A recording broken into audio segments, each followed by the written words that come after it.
Bonjour à tous, Olivier Tréca du Chasseur des Migrateurs. Bon, je suis un petit peu en retard parce que j'ai beaucoup de travail et d'ennuis à l'usine en ce moment. Et donc je suis obligé de rester longtemps. D'ailleurs, j'ai oublié de mettre mes écouteurs. Donc j'espère que vous allez bien m'entendre. Alors, où est-ce qu'on en est au niveau de la migration? Donc, mardi, on vous avait dit qu'il y allait y avoir peut-être quelques surprises, mardi et jeudi. Alors, je sais qu'il y en a eu quelques-unes et que certains ont été bien servis. Alors, je parle des secteurs en général, Normandie, Calais, mais aussi un petit peu dans l'intérieur, avec quelques belles petites réussites. Et j'ai entendu parler de quelques cendrés aussi, hein. On en a vu aussi sur les réseaux sociaux, hein, quelques oies. Donc bon, c'est début octobre, c'était juste un petit coup de nord qui a fait amener quelques oiseaux et en particulier quelques siffleurs. Une belle arrivée de siffleurs avec beaucoup de réussites, en particulier sur le littoral du nord de la France. Je sais que sur le bassin d'Arcachon aussi, pas la nuit dernière, mais la nuit précédente a été relativement intéressante. Donc ça veut dire que les oiseaux ont aussi pris le jet. Malheureusement, avec tout mon travail, j'ai pas vraiment pu regarder en détail ce qui s'était passé. D'ailleurs, j'ai toujours pas préparé les prévisions pour ce soir. Alors je sais que j'ai la vidéo de Avril, j'ai la vidéo de Thierry. Donc on va voir un petit peu ce que ça donne. Et puis j'essaierai de faire quelque chose d'assez rapide, en fin de compte, juste après, pour vous donner mes notes très rapidement, parce que là, franchement, je suis très fatigué. Et j'ai juste une chose, je viens de me doucher, j'ai juste une chose envie, c'est de manger et d'aller me coucher. Alors, parce que je recommence demain. Juste une chose, ouais, je voulais préciser un petit peu dans quelle situation on est. On a eu un début de saison qui était très bon. Le mois d'octobre est souvent un mois de transition entre les migrateurs d'été qui terminent leur migration et les migrateurs d'automne qui ne l'ont pas encore commencé. J'allais dire, voilà, c'est un mois de transition entre août-septembre et novembre-décembre. Et souvent, dans les premières quinzaines d'octobre, comme ça, eh bien, il peut y avoir une bouttée d'oiseaux qui ont été de migrateurs d'été qui ont été bloqués. Ça arrive assez souvent avec des pilets, des souchets, des sarcelles. Quelquefois, ça arrive en grand nombre. On ne sait pas d'où ils viennent ni comment, mais en fait, c'est des oiseaux qui ont été bloqués pendant un moment. Puis à la moindre bonne condition, ils se barrent parce qu'il commence à être tard pour eux. Et puis d'un autre côté, il peut y avoir aussi, en fonction des autres conditions, un coup d'oiseaux plus hivernaux, on va dire, hein, comme il y a eu il y a quelques années avec des oies, etc. Avec des conditions qui sont très bonnes, et donc les oiseaux poursuivent leur route sans s'arrêter forcément aux endroits où ils auraient dû s'arrêter dans des conditions normales. Donc voilà un petit peu où est-ce qu'on en est. Comme la migration d'été a été très forte, je pense qu'on devrait avoir un petit creux, et c'est pas parce qu'on a des conditions qui sont même bonnes que on va avoir des grosses bouttées en ce début octobre. Je pense pas. Je pense plus.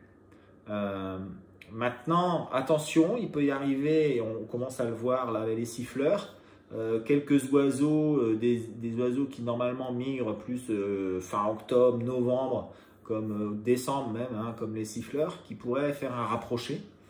Ça va dépendre un petit peu des bonnes conditions. On a vu aussi que quand on avait les pressions qui étaient sur la Russie, hein, Russie-Pologne, même avec des courants océaniques chez nous, ça passait quand même, ça cassait quand même. Par contre, de l'autre côté, dès qu'on a eu les pressions là sur UK, sur les îles britanniques, bon, c'est pas passé extraordinairement, hein. Donc ça veut dire que on est encore sur des oiseaux qui ne sont pas arrivés sur leur quartier d'hivernage en Angleterre. Ils vont arriver. qui ne sont pas forcément arrivés non plus sur leur quartier d'hivernage en Hollande. Ils vont y arriver, mais je pense qu'il y en a beaucoup qui sont passés. Et on a encore, je pense, un stock relativement important d'oiseaux qui ne sont pas partis, en particulier des siffleurs, du sud de la Suède, de la Norvège, de la Finlande, etc., de toute la Baltique, et qui vont arriver au prochain épisode, comme on dit. Voilà, donc c'est un petit peu, voilà, je vous laisse aussi profiter un petit peu de mes réflexions que j'ai eues là ces derniers jours, en fonction de tout ça. Au niveau des migrateurs terrestres, eh bien, je pense que le mouvement de palombes s'est arrêté, et de grives aussi, hein, sur le haut sur la Suède, etc. Tout ça, ça s'est arrêté. Ça pourrait reprendre, mais pour l'instant, ça va être relativement diffus, hein, des oiseaux qui vont partir tout doucement, tout doucettement. Mais je pense qu'il va falloir attendre un petit peu pour avoir de nouveau des arrivages d'oiseaux, des oiseaux bleus et des oiseaux aux petites ailes jaunes et rouillées. Voilà.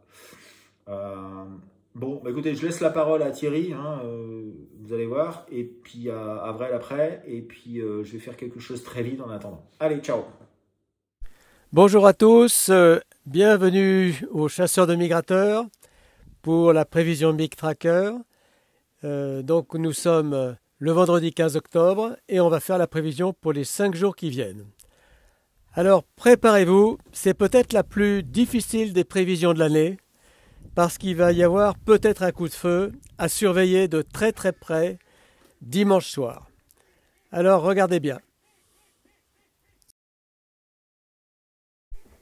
Pour ce soir, on est peut-être au creux de la vague pour ces 5 jours de prévision. C'est pas tout nul parce qu'on est quand même avec 1,6 et on peut avoir des surprises importantes parce que on a une dorsale, un anticyclone qui s'est créé depuis l'Islande jusqu'à chez nous, par l'Angleterre. Et moi je pense qu'il peut y avoir une opportunité de bouter pour les oies. Il y en a beaucoup d'arrivées dans les pays on va dire proches, et donc tout ça pourrait profiter de la nuit prochaine pour commencer à bouger. Voilà, donc un 6 sur 5, c'est pas tout nul, mais c'est pas encore la folie. Pour demain, on reprend les mêmes et on recommence avec une lune un peu plus grosse et on a un anticyclone qui toujours part de l'Islande et va jusqu'à chez nous, une dorsale. C'est pas mal, elle est un tout petit peu mieux placée, elle déborde un peu sur la Norvège, donc la note monte un petit peu d'un demi-point et on sera à 2,1 sur 5, ce qui est déjà pas mal. Alors voilà le débat qui va nous animer. Dimanche soir, cette fameuse petite dorsale qui bougeait pas trop se déplace vraiment vers la Scandinavie et regardez bien la carte qui est sur la gauche de la présentation.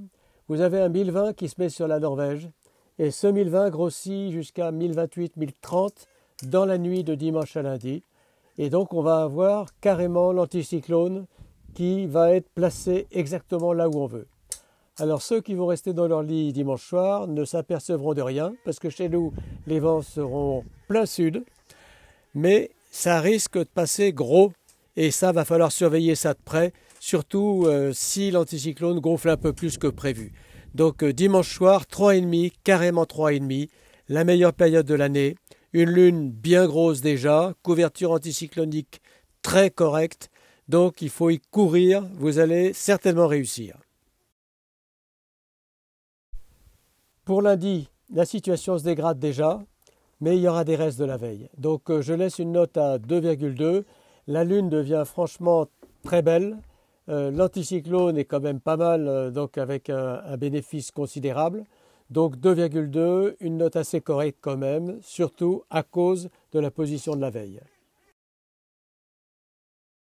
Et pour mardi, la fête est finie. La dépression maintenant s'étend sur tout l'Atlantique jusqu'à la Scandinavie. Les vents sont orientés partout au sud-ouest. On a une couverture anticyclonique qui a disparu complètement. Donc là, vous pouvez rester à la maison. 1 sur 5, c'est fini, on n'en parle plus. Voilà, je vous souhaite surtout de bien réussir ce pic de migration qui va sûrement être exceptionnel dimanche soir. Voilà, au revoir et bonne bredouille. Bonjour à tous, Avril pour le chasseur de migrateurs. Retour sur cette semaine. Mardi, du gibier anglais, bien comme il faut, siffleur essentiellement, sarcelle. Mercredi, plus calme, c'est annoncé. Et cette nuit, un peu de gibier de mer, donc soit gibier anglais, soit gibier qui était stationné en mer. Siffleur, pareil essentiellement. Mes prévisions, donc ce vendredi 15, ils annoncent un flux de nord-est, est, voire sud-est. Donc le vent va être, je pense, nul. Donc moi je vais me baser sur du sud-est. Je mets la note de 2,5. 2,5 sur 5. On peut être surpris encore par des oies et par des continentaux, donc siffleurs, sarcelles, souchets, je sais pas. Samedi 16, vent de sud. Je mets la note de 1,8. Selon ce qui sera passé cette nuit, va sûrement entraîner quelques-uns. Dimanche 17, plein sud, 1,2. Voilà, bonne bredouille à tous. Alors, bon, on se retrouve. J'ai préparé un petit quelque chose, comme je vous l'ai dit très rapidement. Alors, vendredi à samedi. Vendredi à samedi, on a l'anticyclone qui gonfle. Et vous voyez, au cours de nuit, il va se centrer sur les Flandres. Alors, qu'est-ce que ça veut dire qu'il se centre sur les Flandres? C'est qu'il n'y aura pas de vent. Ou un très faible vent j'ai dire d'est, et probablement en fin de nuit des brouillards. Alors en début de nuit, a priori, les pressions sont un petit peu plus sur la gauche. Il se pourrait qu'il y ait un petit peu quelque chose, quelques oiseaux proches, mais vraiment proches. euh, sur le nord de la France, et puis un petit peu, peut-être quelques oiseaux terrestres le matin, après les brouillards, comme d'habitude, quelques vanneaux, quelques pluviers, etc. Mais vraiment pas grand-chose de particulier. Je vois pas le gros déboulage pour ce vendredi. Voilà, 1,5 plus. Peut-être un petit peu plus sur le sud-est de la France, où il pourrait arriver quelques oiseaux. Voilà, pour mon ami Lionel.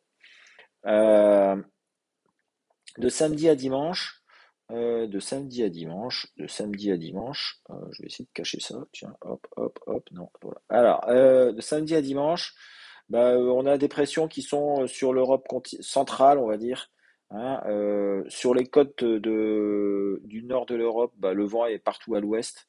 On a quand même une dépression qui fait descendre de l'air froid sur toute la péninsule scandinave, mais derrière, bon, je pense pas que ce soit forcément extraordinaire. Donc quelques oiseaux en provenance de l'Est de l'Europe qui pourraient arriver de manière diffuse. Euh, Quelques sarcelles, quelques migrateurs terrestres, etc. La météo fait que c'est la, la- la situation est beaucoup plus propice à la migration sur l'est de l'Europe, et en particulier sur la mer Noire. Et sur les côtes de Norvège aussi, mais ça va pas descendre jusque chez nous. Euh, Ensuite, samedi à dimanche, non, dimanche à lundi. Dimanche à lundi, on a une dépression qui arrive sur le prochain Atlantique, hein, donc les vents vont être sud, sud-est. Attention, c'est à peu près la même chose que la veille. Les pressions sont pas forcément extraordinaires, c'est du 1020 un petit peu partout, mais il y aura un petit vent de sud, sud-est. Sur la France, sur le Benelux, ce sera du vent d'ouest. Attention, ça pourrait peut-être arriver et puis faire un truc comme ça. Attention, hop, hop, éventuellement faire un truc comme ça. Donc attention quand même un petit peu sur l'est de la France. Mais c'est pareil, on aura toujours probablement un petit peu de brouillard. Les mouvements plutôt diffus, un plus, allez, un et demi plus, si on regarde bien les choses, quoi. Après, on a là, attention, une montée de pression, vous voyez, sur la Pologne. Donc je l'ai pas fait, je l'avais pas vu tout de suite parce que c'est en vert. Mais on pourrait avoir un petit truc comme ça, avec des oiseaux qui vont démarrer, même par vent de sud-ouest, hein. Ça fait un moment qu'on n'a pas eu de pression haute là-bas. Donc attention quand même dans la nuit de lundi à mardi avec le vent d'ouest. Il se pourrait qu'il y ait quelques oiseaux qui débarquent, en particulier enfin un peu partout sur le nord de la France. Voilà. Mardi à mercredi, par contre, là, cette petite dorsale, elle va s'effacer vers l'est. Donc ce sera vraiment très spot. Et là, il n'y a vraiment aucun facteur favorable. Il n'y a pas de haute pression, tout est en basse pression. Les vents sont contraires de la Bretagne et du sud-ouest jusqu'à la Sibérie. La seule chose qui peut-être à voir, c'est peut-être des oiseaux d'Irlande, mais j'y crois pas beaucoup. J'ai pas eu de nouvelles d'ailleurs d'Irlande, mais il doit pas y avoir grand-chose. Et voilà, donc franchement, nuit de mardi à mercredi, il y aura beaucoup de vent, beaucoup de pluie, et probablement pas beaucoup d'oiseaux. Après, derrière, le petit coup de nord-ouest là de mercredi à jeudi sur les îles britanniques. Après, il faut voir ce que ça va faire après cette grosse tempête qui va balayer tout le nord de l'Europe. Qu'est-ce que ça va donner derrière? Est-ce que genre on va avoir une montée de pression et que on va avoir une descente d'air froid derrière? C'est possible. Dans ce cas-là, la nuit de peut-être de jeudi à vendredi et de vendredi à samedi pourrait être intéressante. Voilà, de toute façon, on verra bien, hein. Ça, c'est quand même dans une semaine, donc c'est assez loin. Voilà, j'ai fini mon petit truc là. J'espère que vous allez en tirer quelque chose. Je dirais peut-être une surprise lundi à mardi. Euh, éventuellement, ouais, franchement, je vois pas quand même grand-chose de bien neutre. Voilà, peut-être ce soir un tout petit peu en début de nuit. Après samedi, dimanche, lundi, ça va être à peu près la même topo. Peut-être un petit peu mieux de dimanche, lundi. Et puis attention, montée de lune, etc. Lundi et mardi. Les conditions qui vont s'éclaircir sur la Pologne et sur le sud de la Scandinavie, ça va faire partir des oiseaux, même par vent contraire. Voilà, j'aurai la petite surprise probablement lundi à mardi, puis après il faudra attendre la fin de la semaine. Allez, ciao!